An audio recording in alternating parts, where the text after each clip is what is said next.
ಅಂಕೋಲಾದ ಶಿರೂರಿನಲ್ಲಿ ಗುಡ್ಡ ಕುಸಿದು ಸಂಭವಿಸಿದ ದುರಂತ ನಿಮ್ಮೆಲ್ಲರಿಗೂ ನೆನಪೇ ಇದೆ. ವಾಹನ ಸಂಚಾರ ರಸ್ತೆಯಲ್ಲಿ ಪುನರಾರಂಭ ಆಗಿದ್ರೂ ಕೂಡ ಒಂದಷ್ಟು ನಿಯಮಗಳನ್ನು ಸ್ಪಷ್ಟವಾಗಿ ತಿಳಿಸಲಾಗಿದೆ.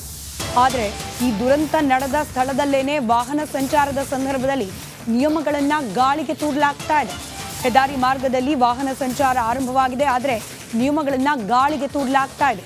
ವಾಹನಗಳ ಓಡಾಟ ಸಂದರ್ಭದಲ್ಲಿ ಕೆಲ ನಿಯಮಗಳನ್ನು ಜಾರಿಗೊಳಿಸಿ ಆದೇಶವನ್ನು ಹೊರಡಿಸಲಾಗಿದೆ. ಸಂಚಾರಕ್ಕೆ ಅನುಮತಿ ಕೊಟ್ಟಿರೋದನ್ನೇ ಆನ್ ಕಂಡೀಷನ್ಸ್.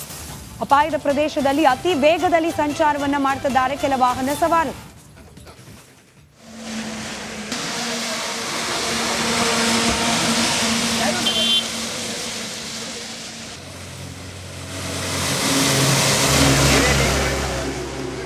ದೃಶ್ಯದಲ್ಲಿ ಗಮನಿಸ್ತಾ ಇದ್ದೀರಿ ನೋಡಿ, ಇಲ್ಲಿ 20 ಕಿಲೋಮೀಟರ್ ಪರ್ ಗಂಟೆ ಈ ಒಂದು ವೇಗದಲ್ಲಿ ಮಾತ್ರ ವಾಹನ ಓಡಾಟಕ್ಕೆ ಅನುಮತಿಯನ್ನ ಕೊಡಲಾಗಿದೆ.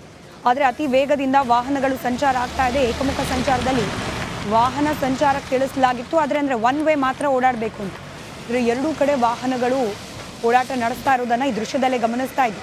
ಬೇಕಾಬಿಟ್ಟಿ ಓಡಾಟವನ್ನು ನಡೆಸಲಾಗ್ತಾ ಇದೆ. ರಾತ್ರಿ ಲೈಟ್ ಅಳವಡಿಸುವಂತೆ ಸೂಚನೆ ನೀಡಲಾಗಿತ್ತು, ಆದರೆ ಸ್ಥಳದಲ್ಲಿ ಈಗಲೂ ಕೂಡ ಲೈಟ್ ಅಳವಡಿಕೆ ಆಗಿಲ್ಲ. ಮತ್ತೆ ಅಪಾಯದ ಸೂಚನೆಯನ್ನು ತೋರಿಸ್ತಾ ಇದೆ ಶಿರೂರಿನ ಗುಡ್ಡ. ಇದೇ ಭಾಗದಲ್ಲಿ ಗುಡ್ಡ ಕುಸಿತ ಸಂಭವಿಸಿರೋದು ದೃಶ್ಯದಲ್ಲಿ ನೀವು ಗಮನಿಸ್ತಾ ಇದ್ದೀವಿ.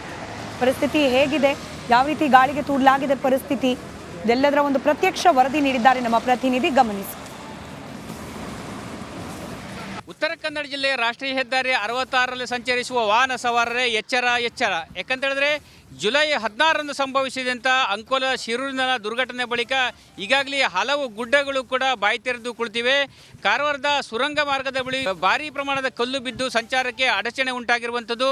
ಈ ನಡುವೆ ಉತ್ತರ ಕನ್ನಡ ಜಿಲ್ಲೆಯ ಅಂಕೋಲದ ರಾಷ್ಟ್ರೀಯ ಹೆದ್ದಾರಿ 60ರಲ್ಲೂ ಕೂಡ ವಾಹನ ಸಂಚಾರಕ್ಕೆ ಜಿಲ್ಲಾಡಳಿತ ಅನುವು ಮಾಡಿಕೊಟ್ಟಿದ್ದರಿಂದ ವಾಹನ ಸವಾರರು ತಮ್ಮ ವಾಹನ ಚಲಾವಣೆಯನ್ನು ಮಾಡ್ತಾ ಇರುವಂಥದ್ದು. ರಾಷ್ಟ್ರೀಯ ಹೆದ್ದಾರಿ 66ರ ಬಳಿ ಇದ್ದೇವೆ, ನೋಡ್ತಾ ಇರ್ಬೋದು. ಇದು ಮಾರ್ಗ ಕುಮಟಾದಿಂದ ಅಂಕೋಲವನ್ನು ಸಂಪರ್ಕಿಸುವ ರಾಷ್ಟ್ರೀಯ ಹೆದ್ದಾರಿ 66 ಜುಲೈ 16ರಂದು ಈ ಭಾಗದಲ್ಲಿ ಸಾಕಷ್ಟು ಪ್ರಮಾಣದ ಭೂಕುಸಿತ ಆಗಿದ್ದರಿಂದ ಸಾಕಷ್ಟು ನಷ್ಟಗಳು ಕೂಡ ಉಂಟಾಗಿತ್ತು. ಹಲವು ಜನ ತಮ್ಮ ಪ್ರಾಣವನ್ನು ಕೂಡ ಕಳೆದುಕೊಂಡಿದ್ದರು. ಇನ್ನು 3 ಮೃತದೇಹ ಕೂಡ ಇದುವರೆಗೆ ಪತ್ತೆಯಾಗಿಲ್ಲ. ಕೇರಳ ಮೂಲದ ಲಾರಿ ಚಾಲಕ ಕೂಡ ಈ ಒಂದು ದುರ್ಘಟನೆಯಲ್ಲಿ ಕೂಡ ಮೃತಪಟ್ಟಿದ್ದಾನೆ. ಈವರೆಗೂ ಕೂಡ ಆತನ ಸುಳಿವು ಸಿಗಲಿಲ್ಲ, ಆತನಿರುವ ಟ್ರಕ್ಕು ಕೂಡ ಸಿಕ್ಕಿಲ್ಲ. ಆದರೆ ಕೆಲವೊಂದು ಈ ಘಟನೆಯ ಬಳಿಕ ಸಂಬಂಧಪಟ್ಟ ಜಿಲ್ಲಾಡಳಿತ ಕೂಡ ಈ ಮಾರ್ಗದಲ್ಲಿ ವಾಹನ ಸಂಚಾರಕ್ಕೆ ನಿರ್ಬಂಧವನ್ನು ಹೇರಿತು. ಆದರೆ ಸಾರ್ವಜನಿಕರ ಒತ್ತಾಯದ ಮೇರೆಗೆ ಜಿಲ್ಲಾಡಳಿತ ಈಗ ಕೆಲವೊಂದು ನಿಯಮಗಳನ್ನು ವಿಧಿಸಿ ವಾಹನ ಸಂಚಾರಕ್ಕೆ ಅನುವು ಮಾಡಿಕೊಟ್ಟಿದ್ದಾರೆ. ಕೇವಲ 20 ಸ್ಪೀಡಲ್ಲಿ ವಾಹನಗಳು ಓಡಾಡಬೇಕೆಂಬ ನಿಯಮವನ್ನು ವಿಧಿಸಿದ್ರು ಕೂಡ ಭಾರಿ ವಾಹನಗಳು ಕೂಡ 20 ಕಿಲೋಮೀಟರ್ಗಿಂತ ಹೆಚ್ಚು ಸ್ಪೀಡ್ನಲ್ಲಿ ವಾಹನಗಳನ್ನು ಓಡಾಡಿಸ್ತಾ ಇವೆ. ಅದರ ಜೊತೆಗೆ ಮತ್ತು ಇಲ್ಲಿ ಲೈಟ್ಗಳನ್ನು ಅಳವಡಿಸಬೇಕು, ಸಂಬಂಧಪಟ್ಟ ಹೆದ್ದಾರಿ ಇಲಾಖೆಯವರು ಸೈಡು ಬ್ಯಾರಿಕೇಡ್ಗಳನ್ನು ಹಾಕಬೇಕೆಂಬ ನಿಯಮನೂ ಕೂಡ ವಿಧಿಸಿದರು.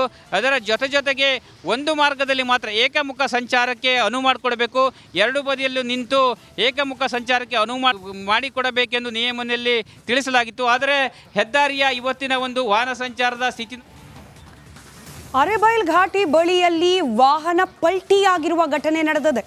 ಗುಜರಿ ಐಟಮ್ಗಳನ್ನು ತುಂಬಿದ್ದ ಆ ವಾಹನ ಪಲ್ಟಿಯಾಗಿದೆಯಂತೆ. ಉತ್ತರ ಕನ್ನಡ ಜಿಲ್ಲೆಯ ಯಲ್ಲಾಪುರದ ರಾಷ್ಟ್ರೀಯ ಹೆದ್ದಾರಿ 63ರಲ್ಲಿ ಅವಘಡ ಸಂಭವಿಸಿದೆ.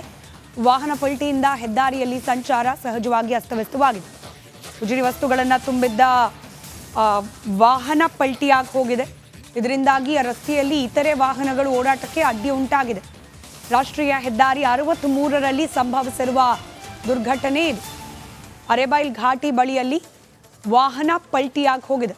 ಗುಜರಿ ವಸ್ತುಗಳನ್ನು ತುಂಬಿದ್ದ ವಾಹನ ಪಲ್ಟಿಯಾಗಿರೋದು ಉತ್ತರ ಕನ್ನಡ ಜಿಲ್ಲೆಯ ಯಲ್ಲಾಪುರ ಮಾರ್ಗದಲ್ಲಿ ಹಾದು ಹೋಗುವ ರಾಷ್ಟ್ರೀಯ ಹೆದ್ದಾರಿ ಸಂಖ್ಯೆ 63ರಲ್ಲಿ ಅವಘಡ ಸಂಭವ. ಇನ್ನು ನೀವು ಸಂಭವಿಸಿರೋದು ದೃಶ್ಯದಲ್ಲಿ ಗಮನಿಸ್ತಾ ಇದ್ದೀರಿ.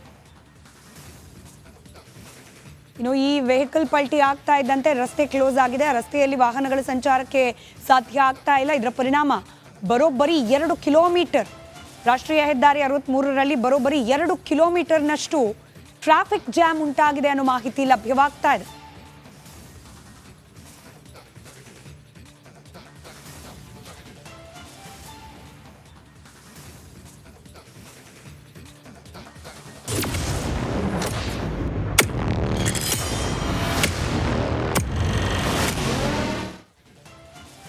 ಮೂಡಾ ವಾಲ್ಮೀಕಿ ಹಗರಣ ಇತ್ಯಾದಿಯ ಸುಳಿಯಲ್ಲಿ ಸಿಲುಕಿ ಒದ್ದಾಡ್ತಾ ಇರುವ ಕಾಂಗ್ರೆಸ್ ಸರ್ಕಾರಕ್ಕೆ ಇದೀಗ ನಿನ್ನೆ ನಡೆದಿರುವ ಘಟನೆ PSI ಪರಶುರಾಮ ಅನುಮಾನಾಸ್ಪದ ಸಾವು ಪ್ರಕರಣ ಮತ್ತಷ್ಟು ಉರುಳಾಗಿ ಪರಿಣಮಿಸ್ತಾ ಇದೆ.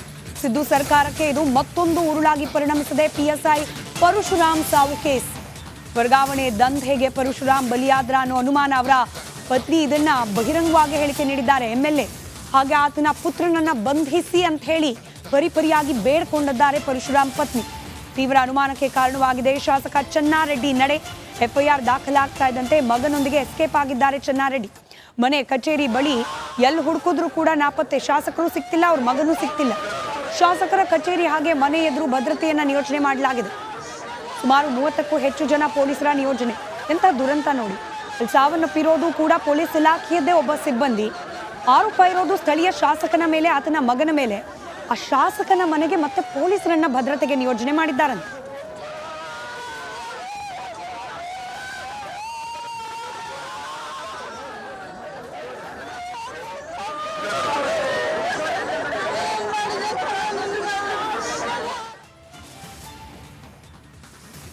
PSI ಪರಶುರಾಮ್ ಅವರ ಅನುಮಾನಾಸ್ಪದ ಸಾವು ಪ್ರಕರಣ ಬೆಳಕಿಗೆ ಬರ್ತಾ ಇದ್ದಂತೆ ಯಾದಗಿರಿ ಜಿಲ್ಲೆಯಲ್ಲಿ ವರ್ಗಾವಣೆ ದಂಧೆ ತಾಂಡವವಾಡ್ತಿದ್ಯಾ ಅನ್ನೋ ಅನುಮಾನ. ಪ್ರತಿ ಪೋಸ್ಟಿಂಗಿಗೂ ಕೂಡ ರೇಟ್ ಕಾರ್ಡ್ ಫಿಕ್ಸ್ ಆಗಿದೆ ಅನ್ನೋ ಆರೋಪ. ಗೃಹ ಸಚಿವ ಡಾಕ್ಟರ್ ಜಿ ಪರಮೇಶ್ವರ್ ಅವರಿಗೆ ಶಾಸಕ ಶರಣಗೌಡ ಕಂದಕೂರ್, JDSನ MLA ಶರಣಗೌಡ ಕಂದಕೂರ್ ಪತ್ರ ಬರೆದಿದ್ದಾರೆ. ಯಾದಗಿರಿಯಲ್ಲಿ ಅತಿ ಹೆಚ್ಚು ಮರಳು ದಂಧೆ ನಡೀತಾ ಇದೆ. ಹೀಗಾಗಿ ಲಕ್ಷ ಹಣವನ್ನ ನೀಡಿ ಯಾದಗಿರಿಗೆ ಬರ್ತಾ ಇದ್ದಾರೆ ಅಧಿಕಾರಿಗಳು. ರೇಟ್ ಕಾರ್ಡ್ ಫಿಕ್ಸ್ ಆಗೋಗಿದೆ. ಇಂತಿಂಥ ಹುದ್ದೆಗೆ ಇಷ್ಟಿಷ್ಟು ಹಣ ಅಂತ ಹೇಳಿ. PSIಗೆ 20 ಲಕ್ಷ, CPIಗೆ 40 ಲಕ್ಷ, DYSPಗೆ 50 ಲಕ್ಷ. ಪ್ರತಿ ಪೋಸ್ಟಿಂಗಿಗೆ ರೇಟ್ ಕಾರ್ಡ್ ಫಿಕ್ಸ್ ಆಗಿದೆ ಅಂತ ಹೇಳಿ ಪತ್ರ ಬರೆದಿದ್ದಾರೆ ಶರಣಗೌಡ ಕಂದಕೂರ್.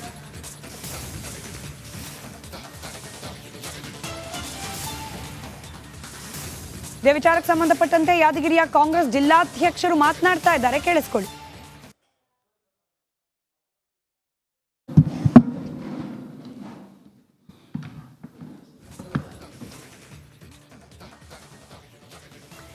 ಕೆಲವೇ ಕ್ಷಣಗಳಲ್ಲಿ ಈ PSI ಪರಶುರಾಮ್ ಅವರ ಅನುಮಾನಾಸ್ಪದ ಸಾವು ವಿಚಾರಕ್ಕೆ ಸಂಬಂಧಪಟ್ಟಂತೆ ಏನು ಕಾಂಗ್ರೆಸ್ ಮೇಲೆ ಗುರುತರ ಆರೋಪ ಕೇಳೋಕೆ ಸಿಗ್ತಾ ಇದೆ.